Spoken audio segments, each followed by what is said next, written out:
sociétés partenaires. Elles finissent sur des parkings en attendant de vrais acheteurs et parfois elles y restent des mois. Ces accusations ont déclenché une enquête du ministère du Commerce chinois en novembre 2024. Les résultats n'ont pas encore été publiés, mais les images satellites de certains sites BYD sont éloquentes. Des parkings géants avec des milliers de véhicules alignés, certains visiblement abandonnés depuis des mois. Tout cela nous amène à la question centrale, comment BYD peut-il vendre si peu cher tout en étant profitable ? La réponse tient en un mot, subvention. Entre 2018 et 2022, BYD a reçu 3,7 milliards de dollars d'aide publique directe. C'est plus que n'importe quel autre constructeur automobile au monde. En 2022, ces subventions représentaient 26% du résultat net de l'entreprise. Un quart des profits vient directement des poches du contribuable chinois. Les aides prennent toutes les formes imaginables. Subventions directes à l'achat pour les consommateurs, crédit d'impôt pour la R&D, terrain gratuit pour les usines, prêt à taux zéro, commande publique garantie pour les bus et les taxis. Un économiste de l'Académie des sciences sociales de Pékin explique que sans le soutien de l'État, BYD n'existerait pas sous sa forme actuelle. C'est un champion national créé de toutes pièces pour dominer l'industrie mondiale. Cette dépendance pose une question cruciale. Que se passera-t-il quand les subventions s'arrêteront ? Le gouvernement chinois a déjà commencé à réduire les aides directes. Les ventes domestiques de BYD ont immédiatement ralenti au 4e trimestre de 2024. Alors voilà le tableau. D'un côté, une success story fulgurante, des technologies révolutionnaires, une expansion mondiale sans précédent. Et de l'autre, une montagne de dettes cachées, des problèmes de qualité récurrents, des pratiques douteuses et une dépendance malsaine aux aides publiques. Alors, BYD est-il le futur Toyota ou le prochain Evergrande ? Pour répondre à cette question, il faut comprendre la guerre économique qui se joue actuellement entre la Chine et l'Occident. BYD ne croit pas vraiment à la révolution électrique qu'elle prétend mener. L'entreprise joue sur tous les tableaux. Électrique pour l'image, hybride pour les volumes, thermique ultra efficient pour la rentabilité. Cette flexibilité cache une stratégie plus agressive, le dumping systématique pour tuer la concurrence. Les chiffres parlent d'eux-mêmes. Le profit par voiture n'est que de 1 550 $ pour BYD contre 9 547 pour une Tesla. Comment survivre avec des marges aussi faibles ? La réponse est simple, le volume et l'élimination méthodique des concurrents. C'est la stratégie Amazon appliquée à l'automobile.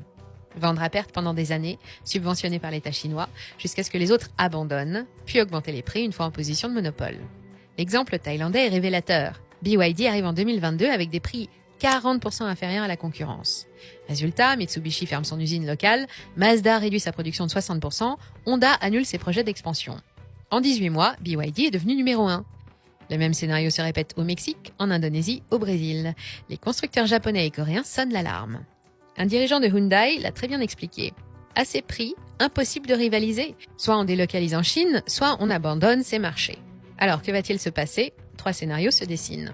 Scénario 1, l'effondrement. Les subventions chinoises se tarissent face à la crise immobilière, la dette cachée de 323 milliards explose, les fournisseurs non payés font faillite en cascade, BYD devient le Lehman Brothers de l'automobile, entraînant des millions d'emplois dans sa chute.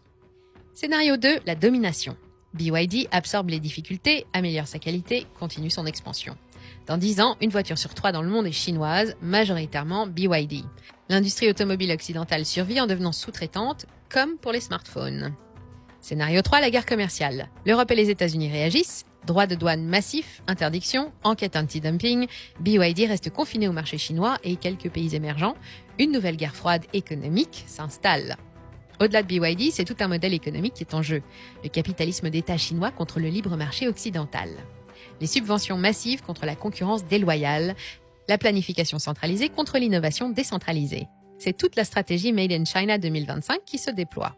Si on les laisse faire avec l'automobile, ils feront pareil avec l'aéronautique, la pharmacie et les semi-conducteurs. Les Américains ont déjà tranché, les BYD sont de facto interdites aux États-Unis, officiellement pour risque de sécurité nationale.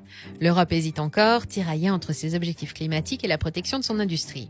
Wang Chuanfu aime répéter « Les Occidentaux ont eu 100 ans pour dominer l'automobile, nous, on va le faire en 20 ans ».